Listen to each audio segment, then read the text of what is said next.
Hello student, मैं आपका अपना डीएस गुरु और आज हम बात करते हैं एक्सरसाइज 2 संबंध एवं फलन।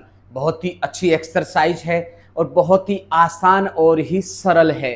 बात करते हैं इसके, हमने एग्जाम्पल नंबर 3 तक कंप्लीट किए, इसका एग्जाम्पल नंबर 4। तो क्या कह रहा है बच्चों, आइए।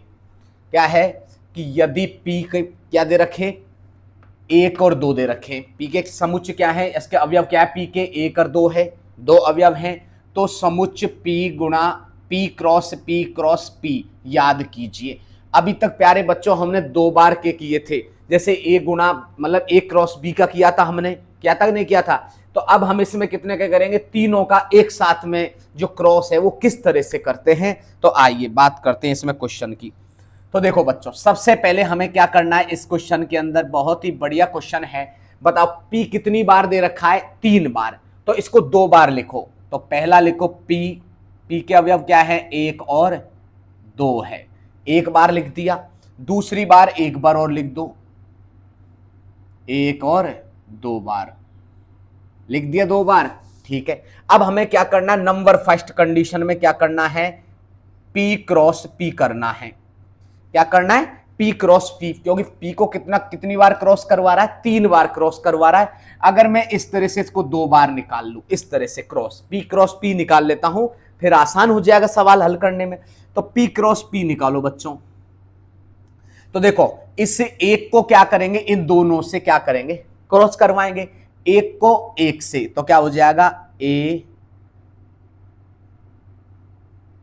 एक और एक हो गया ना, क्योंकि एक को जब किया तो क्या हो गया, 1 और 1। अब इसी 1 को 2 से करेंगे तो क्या हो जाएगा, 1 और 2 हो जाएगा। नेक्स्ट अब 2 की बारी है। अब 2 को क्या करना है, 1 से करना है, तो 2 और 1 हो गया। अब 2 को 2 से करो तो 2 और 2 हो गया। तो समझ में आ गया होगा हमने क्या किया बच्चों, इस ए के अवयव ए को इस ए के से क्रॉस कराना है, इस ए को इस 2 से, फिर 2 को 1 से, फिर 2 को 2 से, इस तरह से किया हमने। अब हमें क्या करना है, हमने P क्रॉस P तो कर लिया। अब हमारे पास में है P क्रॉस P 3 बार। तो प्यारे बच्चों 3 बार के लिए कैसे होगा ये ध्यान रखना, बहुत ही बढ़िया है। देखो अब हमारे पास में P है और इस P को इस P क्रॉस P से क्या कराना है, क्रॉस कराना है। तो इस एक को लेंगे सबसे पहले, इस एक अवयव है ना इसका, ये एक को इनसे करना है, इन दोनों से। तो क्या हो जाएगा, देखो इस एक को इन दोनों से करो तो एक तो यहां है ये, और यहां एक और एक यहां, एक यहां, कितना एक होगा, 3 बार 1 होगा। तो ये क्या हो गया कि 1 1, 3 बार 1, समझ में आ गया। क्योंकि इस एक को मैंने इनसे दोनों से और करवाया, अब इसी एक को इन दोनों से करवाएंगे तो क्या हो जाएगा, 1 1 2 हो गया। अब देखो इसी एक को इनसे करवाओ तो देखो 1 पहले आएगा, फिर ये क्या है, 2 है, फिर प्यारे बच्चों 1 है। अब इसी एक को 2 से करो तो 1 2 और 2 आ गया होगा आपको समझ में। अब क्या करना है, ये जो हमारा 2 है इसको प्रत्येक से करो, ठीक है। तो इस 2 को इससे करो तो क्या हो जाएगा, 2 1 1 1 1 आ गया। अब इसी 2 को इस वाले से करो, इस वाले से, इन दोनों को, तो क्या हो जाएगा, 2 तो है ये और 1 और 2 हो जाएगा। होगा कि नहीं होगा। अब बच्चों इस 2 को इससे करो तो क्या हो जाएगा, 2 2 और 1 हो जाएगा। अब इस 2 को इनसे करो तो क्या हो जाएगा, 2 2 और 2। तो समझ में आ गया होगा। अब तक हमने जो पढ़ा था प्यारे बच्चों, ये हमारा क्वेश्चन नंबर जो 4 है, एग्जाम्पल 4 है, कंप्लीट हुआ। ध्यान रखना कि जैसे किसी में 2 अवयव हैं, जैसे ए और बी, ये क्या है, कितने अवयव हैं इसमें, 2 अवयव हैं। जिसमें 2 अवयव हो, कितने, 2 अवयव, 2 अवयव हो तो उसको क्या बोलते हैं प्यारे बच्चों, क्रमित युग्म। क्या बोलते हैं, क्रमित युग्म। युग्म का मतलब जोड़ा, मतलब 2 का जोड़ा, कितने का जोड़ा, जोड़ा, क्योंकि जोड़े में कितने होते हैं, सदैव 2 ही होते हैं और क्या। तो ये क्या होता है, जब ए और बी हो, जैसे 2 हो, ए और बी हो, 1 और 2 हो, जैसे इसके अंदर 2 अवयव हैं तो 2 अवयव को क्या बोलते हैं, क्रमित युग्म बोलते हैं। अगर प्यारे बच्चों 3 आ जाए इसकी जगह, जैसे ए है, बी है और सी आ गया, तो अगर 3 आ गया, देखो यहां पर कितना आ रहा, 3 3 आ रहा कि नहीं आ रहा, 3 3 आ रहा कि नहीं आ रहे, क्या आ रहे हैं यहाँ पर 3 3 आ रहे हैं, क्या क्या आ रहे हैं इसमें, सॉरी इसमें छोटा ही आएगा कोष्टक, ठीक है।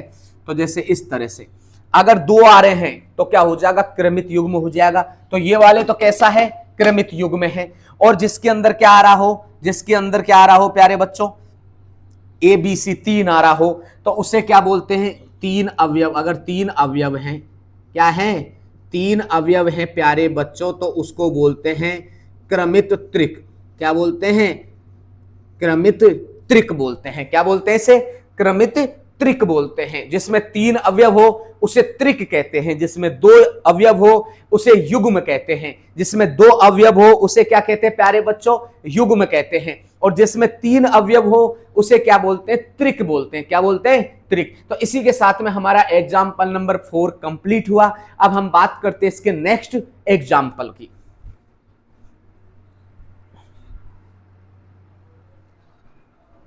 तो बात करते हैं प्यारे बच्चों, हमारा उदाहरण नंबर क्या है, 5 है, जो ये यहां पर आ चुका है। ये बहुत पहले जो हमारी बाद की जो एक्सरसाइज है उनमें हम पढ़ेंगे इनको, तो ये पहले हमें से अभी पढ़ना है। तो इससे पहले तो हम नॉर्मल तरीके से पढ़ेंगे, बाद में इसको डिटेल में पढ़ेंगे हम। तो देखो क्या दे रखा है कि यदि R समस्त वास्तविक संख्याओं का समुच्चय है, मतलब वास्तविक मतलब रियल नंबर, इसलिए R से इसने क्या किया, व्यक्त किया। तो कार्तीय गुणन क्या है, कार्तीय गुणन। तो हमें R क्रॉस R है, एक तो डबल बार है और एक क्या है बच्चों, ट्रिपल बार है। अब डबल बार की स्थिति क्या होती है, जैसे हम इसमें 2 पॉइंट बनाएंगे। 2 पॉइंट में क्या है प्यारे बच्चों, सबसे पहले हम इस तरह से, ये निर्देशांक ज्यामिति है, कौन सी है, ये निर्देशांक ज्यामिति हमारा कौन सा है, प्लस का एक्स अक्ष है। ये कौन सा है, वाई अक्ष है, ये प्लस का, ये माइनस का कौन सा है, एक्स अक्ष है, और ये क्या है, माइनस का वाई अक्ष है, और ये क्या हमारा मूल बिंदु है। और मूल बिंदु के निर्देशांक क्या होते हैं, 0 0, जिसे क्या बोलते हैं, ठीक है। तो ये हमारा मूल बिंदु है हमारा। तो इस तरह की जब स्थिति होती है इसके अंदर, तो ध्यान रखना, इस तरह की स्थिति में क्या होता है बच्चों, इस तरह की स्थिति में होता है R इंटू आर। क्या होता है, R इंटू आर। जब R इंटू आर हो तो क्या होता है, ये इसमें होता है द्विविम निर्देशांक। कैसा है ये, द्विविम निर्देशांक होते हैं। तो क्या होते हैं, जो द्विविम निर्देशांक हैं ज्यामिति के, द्विविम निर्देशांक ज्यामिति के सभी बिंदुओं, तो द्विविम निर्देशांक ज्यामिति के सभी बिंदुओं का क्या होता है, सभी बिंदुओं का समुच्चय। तो क्या होता है, R इंटू आर आगा। तो इस तरह की होगी। इसकी सेकंड पार्ट क्या है कि जब इसमें क्या दे रखा, त्रिविम, मतलब 3 दे रखा, देखो तो त्रिक मतलब 3 के लिए क्या हो जाएगा, त्रिविम। क्या हो जाएगा, जो जैसे 2D होती है ना, इस प्रकार से R इंटू आर इसमें क्या होता है, द्विविम। क्या होता है, द्विविम होता है। और R इंटू आर जैसे अगर है तो क्या हो जाएगा, तो ये तो हो गया R इंटू आर के लिए ये होता है द्विविम। क्या होता है, द्विविम। और जैसे R इंटू आर और cross R, R cross R, तो इसमें होता है प्यारे बच्चों त्रिविम। क्या होता है, तो इसमें क्या होता है, ये हमारा मूल बिंदु है। ये जैसे x मान लिया, कुछ भी मान सकते हो सर, ये y मान लिया, ये x मान लिया, ये क्या मान लिया, z। तो इसमें ये क्या हो जाएगा, इसमें लिखेंगे त्रिविम। क्या है ये, त्रिविम निर्देशांक, त्रिविम निर्देशांक ज्यामिति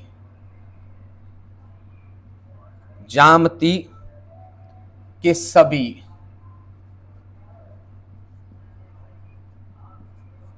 बिंदुओं का समुच्चय, सभी बिंदुओं का समुच्चय। तो हमारा ये जो उदाहरण हो गया हमारा 5, इसका सॉल्यूशन कंप्लीट हो चुका है। अगर R क्रॉस R करवा रहा है तो इस तरह का डायग्राम बनेगा और हम इस तरह से लिखेंगे, द्विविम निर्देशांक ज्यामिति के सभी बिंदुओं का समुच्चय होगा। और अगर R इंटू आर 3 बार है ये, ठीक है, तो क्या होगा, त्रिविम निर्देशांक ज्यामिति के सभी बिंदुओं का समुच्चय। और इस प्रकार की कंडीशन बनेगी। इसके लिए उतारो इसे, नेक्स्ट एग्जाम्पल पढ़ते हैं।